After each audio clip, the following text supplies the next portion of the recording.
Guys, good evening. I am Madhvi, your English educator. Today I have made a video on unseen passages. Okay, because students have lots of problem with unseen passages and solve them. Okay, as you know, 27% है ना question paper का 27% जो है class 12 में आपके unseen passages पे depend करता है. ओके, क्योंकि 22 मार्क्स का आपका अनसीन पैसेज होता है. क्लियर है ना इतनी बात? And it is divided into 2. जैसा कि आपने देखा हुआ क्वेश्चन पेपर में कि इसके दो पार्ट्स होते हैं. एक तो केस बेस्ड स्टडी बेस होता है, केस स्टडी होती है, ठीक है, जिसको हम लोग फैक्चुअल पैसेज बोलते हैं. और एक होता है आपका डिस्क्रिप्टिव पैसेजेस, है ना. ये क्या होता है कि अब आपका जो 2 डिवीजन है ना, जो अनसीन पैसेज का जो 2 डिवीजन है उनको हम ऐसे समझ लेते हैं. जैसे आपकी राइटिंग स्किल्स हैं, जैसे आपको क्वेश्चन पेपर का पैटर्न तो सभी को क्लियर ही होगा ना.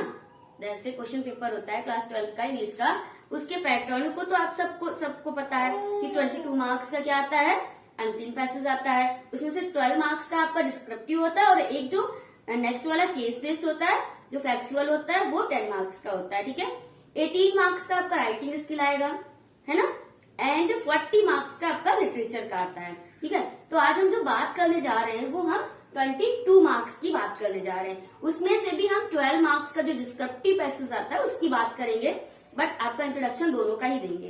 ठीक है, जो हमारा अगर डिस्क्रिप्टिव की बात करते हैं, जो डिस्क्रिप्टिव पैसेज होता है वो हम लोग अगर आर्टिकल हमने आप अच्छे से पढ़े होंगे तो आपने देखा होगा उसका फ्लो कि फर्स्ट ऑफ दैम इंट्रोडक्शन होता है, लास्ट में कंक्लूजन होता है, देन आफ्टर मिड में आपकी जो रिपोर्ट जो आपका जो लिखना होता है उसका पूरा डिटेलिंग होती है. आर्टिकल में ऐसे ही होता है ना. सेम एज आपको जो डिस्क्रिप्टिव पैसेजेस होते हैं वो भी आपको सेम एज ही मिलेंगे. ठीक है, और जो आपका फैक्चुअल पैसेज होता है, तो जैसे आपने रिपोर्ट पढ़ी होगी, है ना, रिपोर्ट में पहले आपको सब कुछ मेंशन किया रहता है कि कितने बजे क्या हुआ, कैसे हुआ, पूरी रिपोर्ट बनाते हो ना, पूरी फैक्ट्स बनाते हो. तो आपको फैक्चुअल में फैक्ट्स को बता दो, यानी रिपोर्ट्स को बता दो. रिपोर्ट में आपको मैंने पढ़ाया होगा कि आपको रिपोर्ट में क्या करना होता है. जैसे हम लोग ने पढ़ा होगा रिपोर्ट में, उसमें क्या होता है कि जो फैक्ट्स होते हैं, जो सही बात होती है, उसको ही हम लोग डिस्क्राइब करते हैं. सेम एज हमें अनसीन पैसेज का जो फैक्चुअल होता है उसमें भी ऐसे ही बनाते हैं.